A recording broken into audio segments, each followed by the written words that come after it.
نو دلته اوس مونږ لګیا یو اپنی مدد آپ کې تحت دا ځای مونږ جوړو او د حکومت نه زموږ دا اپیل دی چې موږ سره د لږ مدد وکړي چې دلته ټوریزم بیا بحال شي.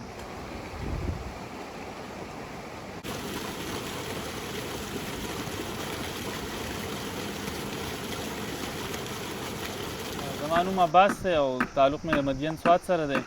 دا زموږ هچري ده ټراوټ پارک مدین. څنګه چې مخکې تاسو کتلي دا ښه زبردست ټوریزم دلته بحال او دلته به خلک چکر وله راتلو د ملک د مختلف حصو نه. نو دلته اوس مونږ لګیا یو اپنی مدد آپ کې تحت دا ځای مونږ جوړو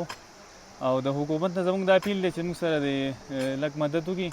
چې دلته ټوریزم بیا بحال شي. دلته کې زموږ سره 120 ټن پورې ماهی او تقریبا 100 پورې تالابونه نو هغه اوس مکمل تالابونه خو مکمل وړي دی او یو تالاب کې موږ سره لږ غونده کې ماهی دی نو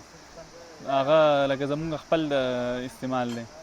اوس چې دلته موږ سره کم میلمانه راځي نو هغه موږ واپس لیږو ځکه چې موږ سره ځای نشته د کېناستو هغه هر څه چې کوم دی نو هغه سیلاب په نظر شي دي او ماهی موږ سره نشته او موږ په خپله لګیا یو دا ځای اوس موږ اپنی مدد آپ تحت باندې جوړو نو تقریبا په دې باندې به 2 کاله لګي په جوړولو بیا نو چې موږ سره څومره حکومت ته طرفه مدد وشي نو دا ځای به هغومره زر جوړ شي او دوباره به ټوریزم دلته بحال شي. بسم الله الرحمن الرحیم. امین الله مې نوم دی او د زمزم ټراوټ فیش فارم انر یم او به حیثیت د یو صدر په دې ټراوټ اسوسییشن کې کار کوم او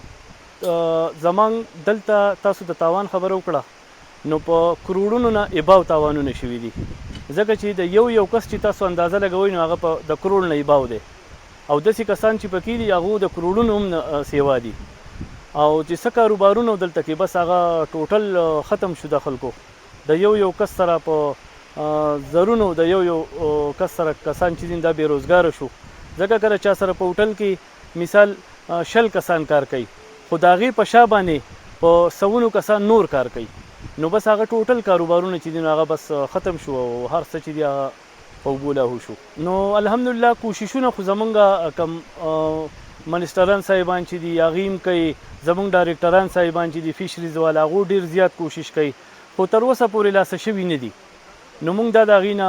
د الله نه او بیا د هغې نه دا تمه ساتو چې هغه دي زمونږ سره زمونږ وزیر اعلی صاحب زمونږ منسټر صاحب محب الله صاحب او زمونږ ډایرکټران صاحبان چې څومره ایکټیو دي داسې نور زمونږ سره هغو کوششونه وکړي نو انشاءالله چې ډېر زر به بحال شي. یاره جي چې دا د مختلف د دې پوزیشنونه چې څومره غټ فارم نو هغه لږ ټایم سې واخلي چې فارم ورکوټی هغه ټایم لږ اخلي او د روپو خبره نو چې کم سې کم فارم نو په هغې باندې دا 40-30 لاک روپۍ چې دي دا خامخا لګي او بیا چې څومره غټي نو هغه کروڑونو ته خبره بیا هوړي.